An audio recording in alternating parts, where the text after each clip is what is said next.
Bismillahirrahmanirrahim. Thank you very much, Ali, for setting up the stage. In fact, we all have gathered here for the same purpose, that we really want our tax policy to improve. And we have heard the former presenter from Georgia that how actually it has helped the Georgian economy.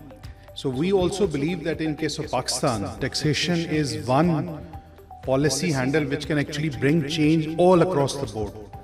Unfortunately, the government already knows this but uses it on the other side. For example, if you look at any sorts of government incentive or any promotion, it would always have the taxation in it as the policy handle. So tax policy is not left to do its job, which is basically the tax collection. So what Ali has described to you is that we sat together in order to discuss the tax related reforms, not just for enhancing the revenue, but to bring in the desired change as a behavioral impact which the tax can have. So ours was basically to think about how we can have a revenue buoyant change, but also to preserve the economic growth.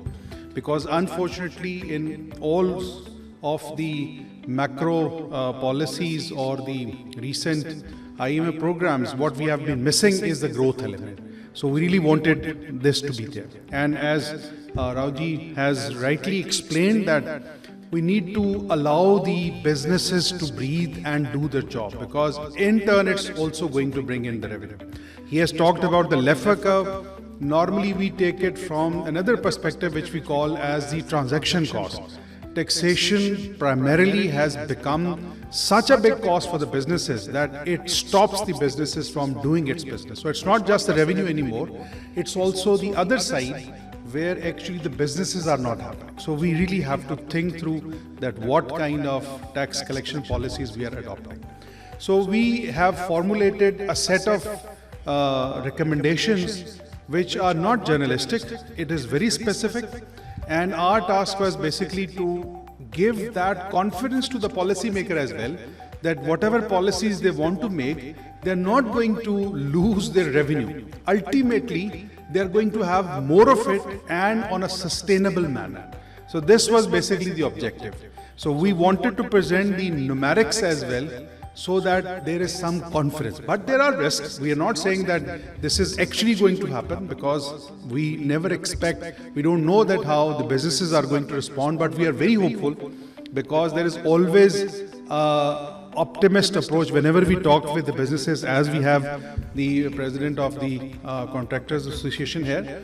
They are all looking for doing business, and this is not something which we would think that the businesses are basically not willing to comply with paying taxes, or they're not that much competent. It's only the environment which needs to be provided. So I'll not go into the reforms which Ali has elaborated. I'll directly go to what our estimations basically propose. And these are numbers. Remember, it is not something which does not have risk, which does not have caveats. We can always improve that, and unfortunately one of the problems we had, that we didn't have the FBR as a partner to this commission. Had the FBR been sitting with us, we might have produced more robust estimates. But these are indicative enough that whatever changes we have proposed are going to work in terms of more revenue. That's it. So going back, again we started off from the customs and tariffs, because of two reasons. One was, of course, that this is something which is always under consideration in the most recent debates, that we are a country having twin deficits, where we always blame that the tax side or the fiscal side is actually also a result of the trade side deficit. So we wanted to target this first and to bring out certain proposals which would give confidence not just to the tax collection side, but also on the other side, that this is actually going to spin the trade on our side, so that we can have the additional foreign exchange reserves as well. Because as the transactions happen, ultimately we are going to have that necessary growth and benefit. And when we say that, this is not something which we are saying it out of our normative sense of theory or something which we cannot say with confidence, because Pakistan itself has witnessed that regime in the 2000s, and the data is in front of you when the reforms started to take place, as was happening all around the world. There was increase in the overall size of the trade. Remember, when we talk about the import side or the trade side taxes, it's not just about the import duties, it's about the overall size of the trade, which is also important. And as Ali has rightly mentioned, and it is good that the Pakistan's economy is integrated with the rest of the world, as every country has, where it is dependent on certain inputs from the rest of the world because it's cheaper, so that we can produce and we can sell to the rest of the world as well as use for our domestic purpose. So the history of reforms tells us that actually the trade has expanded in the 2000s when the import tariff related reforms were taking place. So it was beneficial both from the perspective of higher revenue because the trade was increasing, as well as the benefit of the society and the economy by and large.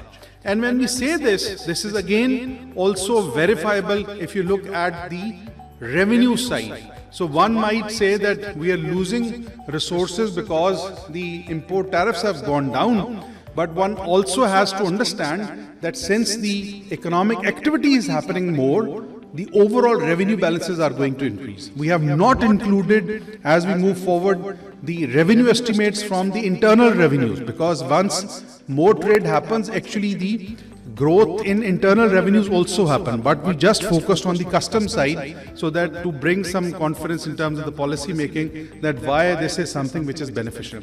And to do that, often we also take examples from the rest of the world, because we are not different in terms of our endowments, in terms of our productive structures than others. So the case in front of us was basically of the Vietnam, in which they did the similar reforms as we were doing, but they didn't come back or they didn't stop, and that has actually led to substantial increase in the revenue.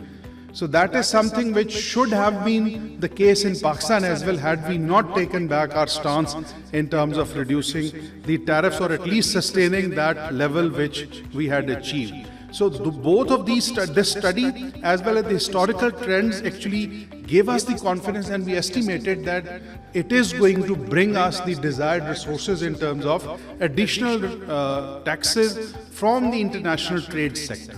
And to do that, as earlier was also presented by Alexei, that we need to think about having policy which is universalized. We cannot have differentiated treatments for different segments of the economic sectors, because all of these sectors are integrated, and if there is a distortion for a particular sector, that is going to go around in a systematic manner. And that is also one of the case which is reflected not by our estimate, this is FBR's own estimate, that the policy gap or the tax expenditures have risen significantly.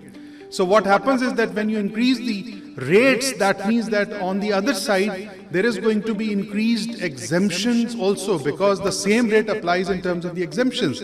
Plus, there are new entrants in the system in terms of lobbyists, around 7 of them, which takes away the costs rather than paying them. So what second option which we thought about was in terms of targeting to recover for any loss if there is because of the initial periods of the trade related revenue was the policy gap, and we talked about it, that how we can reduce it. And then there was another set of reforms which are related to this, because when we talk about the international trade sector, there is another issue what we refer to as the misinvoicing or the smuggling. So our belief and the reports or the research actually leads us to that if the rates go down, then the incentives to misinvoice reduces. As the rates increases, the complexities in the system increases, or the incentives to misinvoice increases. So the reduction in the tariffs not just increases the overall trade volume, but it also helps to reduce the smuggling and the misinvoicing. So we use these insights, and we estimated that if we start reducing the tariffs as per the policy slabs which was identified just 4, it would initially have a loss in the trade-based revenue. But if we simultaneously hit upon the policy gaps or the tax expenditures, as well as the compliance gap, which is basically the result again because of high taxes, then we would achieve surplus or additional resources and it would not fall.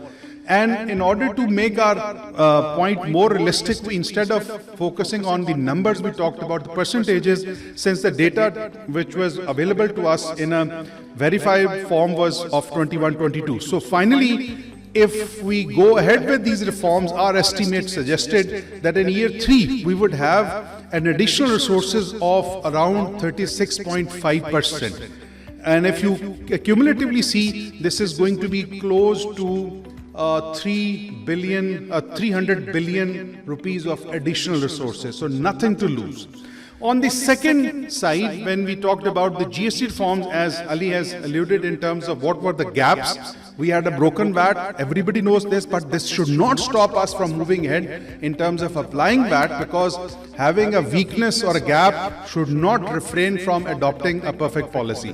We have also talked about the administrative reforms, in which we have talked about that how the digitization actually can take place, whereas the current system, if it has weaknesses, can be overcome.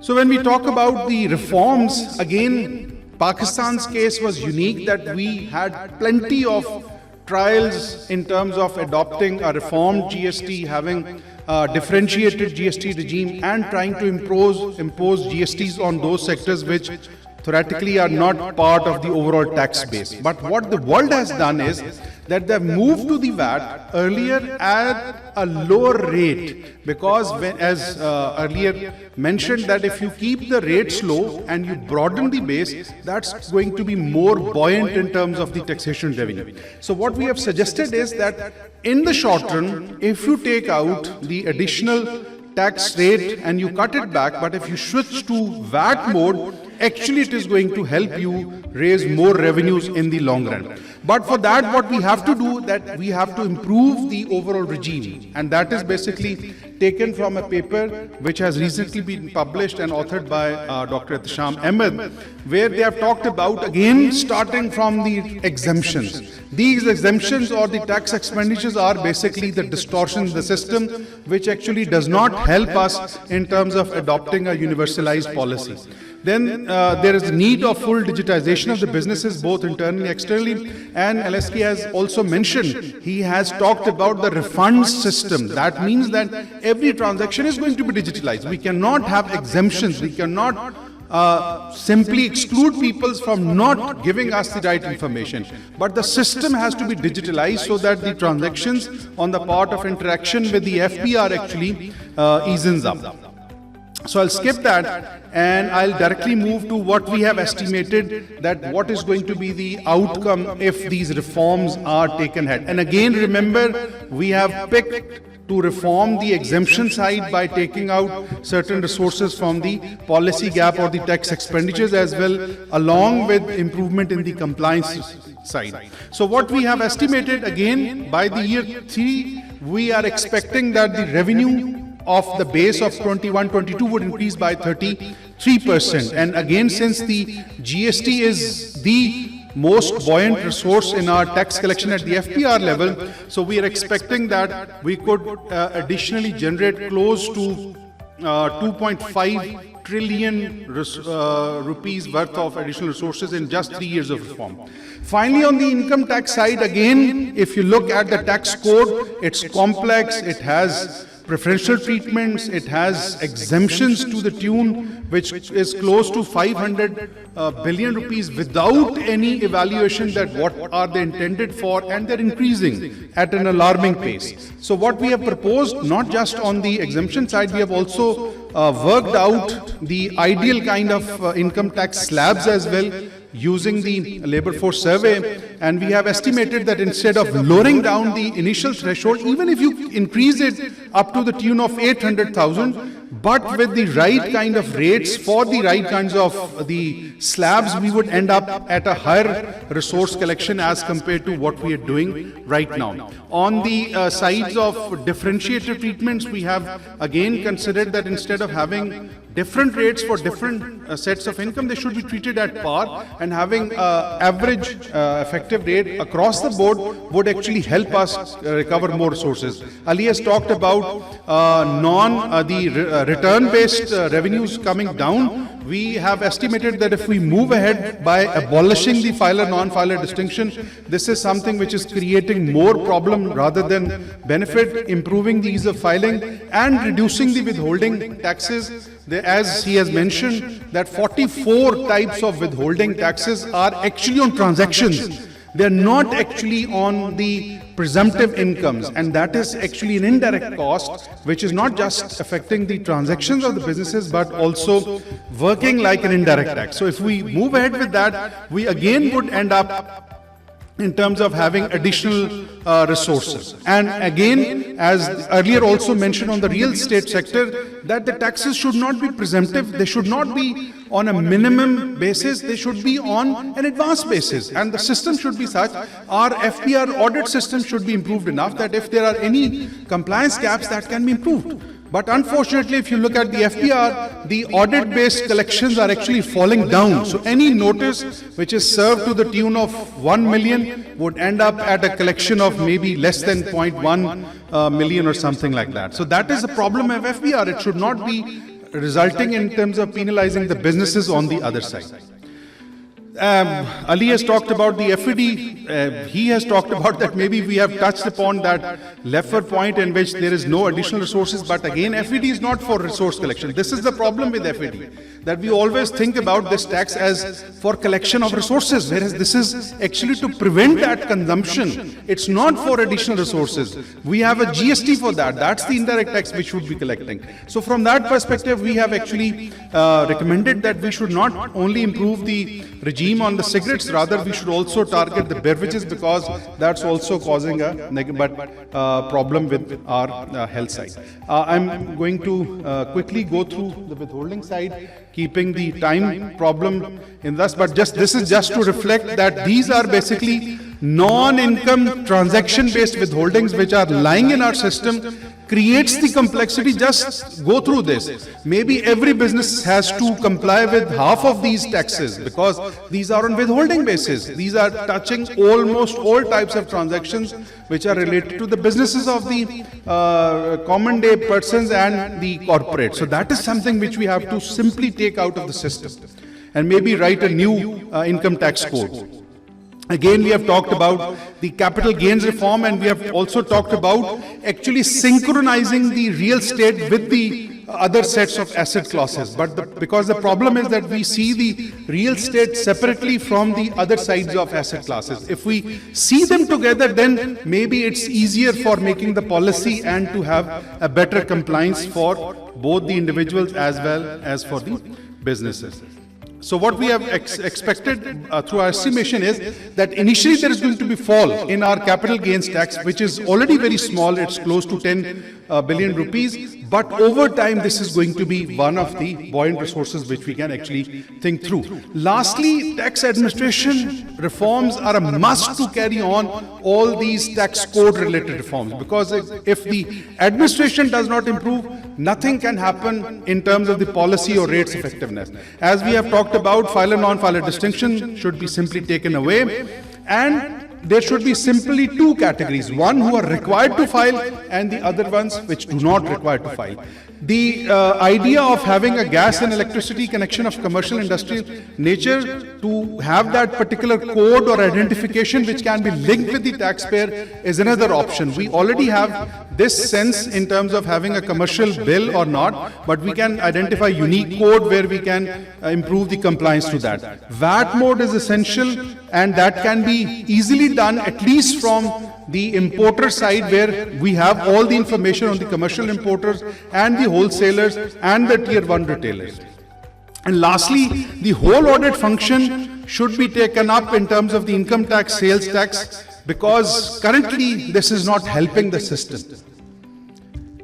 Digitization, we have plenty of work already going on in terms of the FBR taking through it. So the simplest principle should be that it should be to create that trust development, because unfortunately the state's revenue extraction capacity has fallen because neither the businesses nor the government actually believes whatever the FBR is going to come out as a policy, because they would fear that this is going to create additional costs. So digitization is a simple solution where the human interaction with the taxpayer is going to be taken away. So whatever happens is going to be recorded, it's going to be visible to everybody, so all kinds of distrust can be actually improved, and that would also help in terms of improving the overall economic sphere. So finally, to conclude, after all these reforms, if taken up in complete spirit, because the problem with most of the reforms had been that only few of the reforms are taken up and the other reforms are not taken in line of that, because all of these reforms are actually interconnected. We concluded that at the year 3, we would have close to 26% of additional resources as of the base of 21-22, and that is something which is again the lower end of the estimates, because we have not included the multiplier impact of reduction in the cost of businesses, the improvement in terms of how the tax can be collected, going through again the government side in terms of spending, and that would actually lead to more resource collection as well. And this is purely based on the FBR's collection side analysis.